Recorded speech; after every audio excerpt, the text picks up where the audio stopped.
For those who can remember the 90s, it was a simpler time when you looked forward to the latest cartoons every Saturday morning, and if you were a roller coaster enthusiast, this was a pivotal decade indeed. The biggest thing to happen for the industry had to be Bolliger and Mabillard, B&M for short. They really kicked things off with their inverted roller coaster and many other coaster models that they introduced this decade. In this video, I'm going to provide you with my favorite roller coaster from each year in the 90s. Some years were easier to decide than others, but overall, I think this is an interesting mix of attractions. Before we get to this list, please do me a favor by clicking on that like button, and if you are new to my channel and love roller coasters, be sure to subscribe.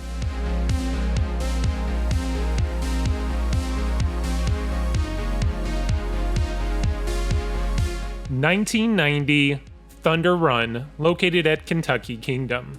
Starting off the decade with somewhat of a dud, I had a hard time finding anything that I would actually want to re-ride again. Well, Thunder Run is clearly the best out of the bunch, but I wouldn't call it a winner either. The ride has a couple great moments of airtime, and the retracking has helped this attraction immensely. But the second portion of the ride has hills with no airtime, and those long, drawn-out turns don't really do much for me. Thunder Run is going to beat out Anaconda from King's Dominion. I think that goes without any explanation. 1991 Jolly Rancher Remix, located at Hershey Park. Hold your horses, I know you're already yelling that Jolly Rancher Remix didn't open until 2022, and you would be right. However, the ride was originally called Sidewinder, and that opened back in 1991. Similar to 1990, I didn't find much for this year worth mentioning. Now, I know you also might be thinking, what about Phantom's Revenge, or Steel Phantom from that time? That ride did technically open in 1991. Well, yes it did, but the original version was drastically different than what it is today, so I feel that Phantom's Revenge will have to wait until 2001 to get its due.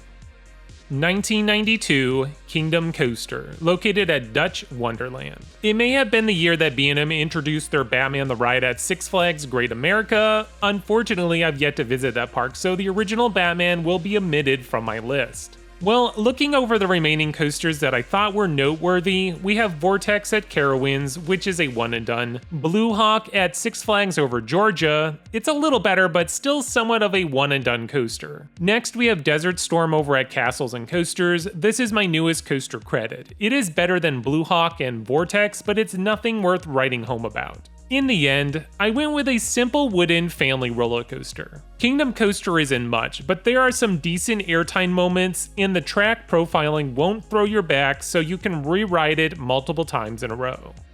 1993 Kumba, located at Busch Gardens, Tampa. To me, even though the original Batman the Ride opened in 1992, B&M really hit it off when they introduced Kumba to the scene. This is a giant looping roller coaster unlike anything that we've seen up to this point. Sure, there were other multi-looping roller coasters, but nothing that featured a plethora of new inversions. Also, that interlocking corkscrew finale was a postcard waiting to happen. I remember as a kid seeing pictures of that element plastered over every brochure I could get my hands on. 1993 also had a couple other winners like Batman the Ride at Six Flags Great Adventure. Bat at Kings Island, though it was called Top Gun back then, is also a great coaster worth mentioning.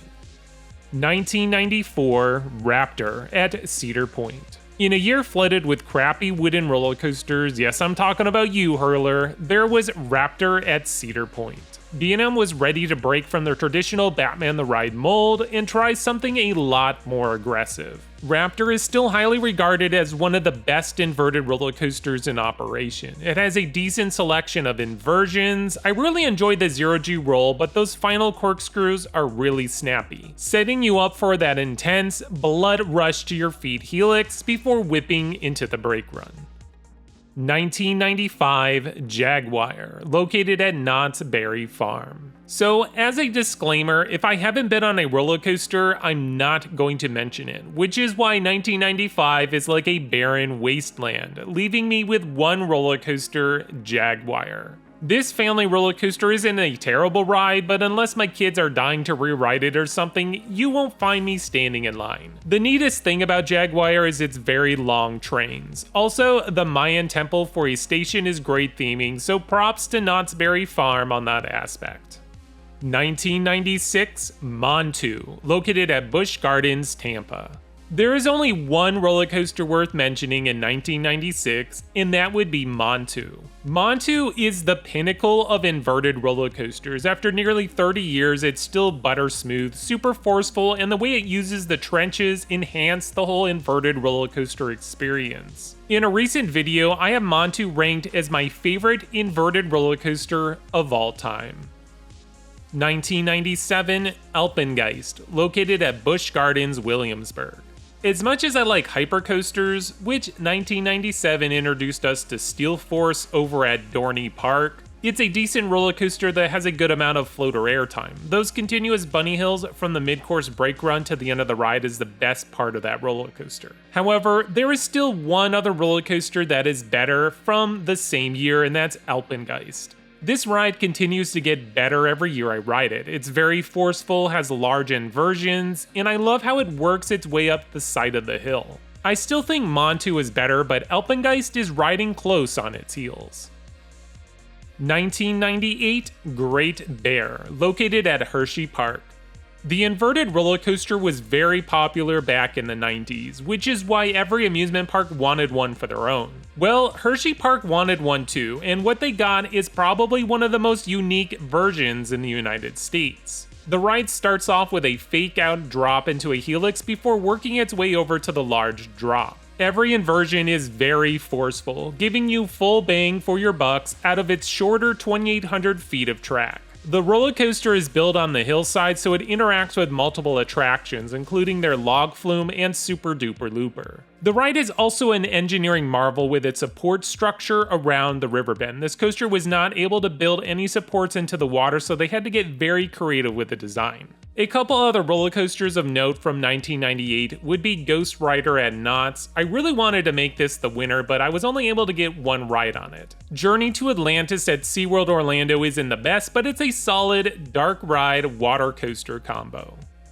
1999 Apollo's Chariot, located at Busch Gardens, Williamsburg. This is the year where things really start to heat up. The new millennium is right around the corner, and every theme park is looking for new attractions to bring in the crowds. Afterburn at Carowinds is a great inverted roller coaster, though not as good as the hypercoaster to steal this year.